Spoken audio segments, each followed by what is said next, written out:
எங்க உள்ளம் முருகிய வேண்டி நின்றோம் வேலையா. அழகு என்றாலே முருகன் தானையா, எங்க அழகு சுந்தரம் பார்த்து கேட்டு அருள் புரிவாயா.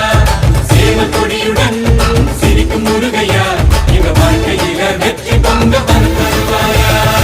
ஆறுபட வீடு கொண்ட முருகனுக்கு அரோகரா, அப்பானுக்கு பாடம் சொன்ன சுப்பனுக்கு அரோகரவும் பேர சொல்லி இந்த ஊரே வந்தோம். உன்னை தேடி வந்து எங்க உள்ளம் முருகிய வேண்டி நின்றோம்.